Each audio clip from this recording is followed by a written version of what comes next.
ঘাটশিলা প্রকৃতিপ্রেমীদের জন্য ভারতের সেরা পর্যটন গন্তব্য দার্জিলিংয়ের সাথে তুলনা। ভারত প্রকৃতির অসীম রূপকথার ভাণ্ডার, যেখানে হিমালয়ের চূড়া থেকে শান্ত নির্জন জলসীমা পর্যন্ত নানা প্রাকৃতিক সৌন্দর্য রয়েছে। যদিও দার্জিলিং তার চা বাগান, ঔপনিবেশিক আকর্ষণ এবং হিমালয়ের মনোরম দৃশ্যের জন্য বিশ্বব্যাপী প্রসিদ্ধ, তবুও ঝাড়খণ্ডের ঘাটশিলা প্রকৃতিপ্রেমীদের জন্য এক অনন্য এবং স্বতন্ত্র অভিজ্ঞতা প্রদান করে। অপরিচ্ছন্ন প্রাকৃতিক দৃশ্যপট, সমৃদ্ধ জীববৈচিত্র্য এবং সাংস্কৃতিক ঐতিহ্য নিয়ে ঘাটশিলা প্রতিশ্রুতি দেয় প্রকৃতির মধুর স্পর্শ ও অভিজ্ঞতা, যা এখানে ভ্রমণকারীদের প্রকৃতির অনন্য রূপে নিমজ্জিত করে। ঘাটশিলার এক ঝলক। সবুজ ঘন বন, সাদামাটা পাহাড়ি ঢাল এবং বেঁকে যাওয়া নদীর মাঝে অবস্থিত ঘাটশিলা একটি শান্ত এবং নিরিবিলি আশ্রয়স্থল। এখানের মাধুর্য তার অপরিবর্তিত প্রাকৃতিক সৌন্দর্যে নিহিত, যেখানে প্রতিটি ঋতু নিজস্ব রঙে রাঙায়, গ্রীষ্মে উজ্জ্বল সবুজ, শরতে রঙিন বৈচিত্র্য এবং শীতে তাজা হাওয়ার ঝলক।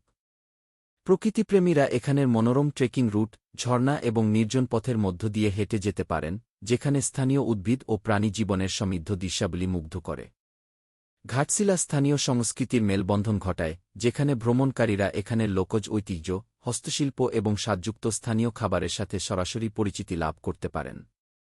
প্রচুর পর্যটকধর্মী শহরের চেয়ে ঘাটশিলার সেই স্বচ্ছন্দতা এবং প্রামাণিকতা এক ভিন্ন অভিজ্ঞতা প্রদান করে, যা প্রকৃতির সাথে সরাসরি সংযোগ স্থাপন করতে ইচ্ছুক পর্যটকদের জন্য আদর্শ। কেন ঘাটশিলা অনন্য? ১. অপরিবর্তিত প্রাকৃতিক সৌন্দর্য। ঘাটশিলা ইকোট্যুরিজমের জন্য এক অনন্য গন্তব্য। এখানের প্রাকৃতিক দৃশ্যপট নগরায়নের চাপ থেকে মুক্ত, যেখানে বিশুদ্ধ বন, পরিষ্কার নালার মতো নদী এবং ঋতুর সাথে পরিবর্তিত মনোরম দৃশ্যাবলী এক অনন্য পরিবেশ তৈরি করে। এই অপরিবর্তিত প্রাকৃতিক পরিবেশে আপনি পাখি দর্শন, প্রকৃতি ভ্রমণ ও ফটোগ্রাফির সেরা সুযোগ পাবেন। ২. শান্তি ও একান্ততা। জনবহুল পর্যটন কেন্দ্র থেকে দূরে সরে ঘাটশিলা শান্তির আশ্রয়স্থল হিসেবে বিবেচিত।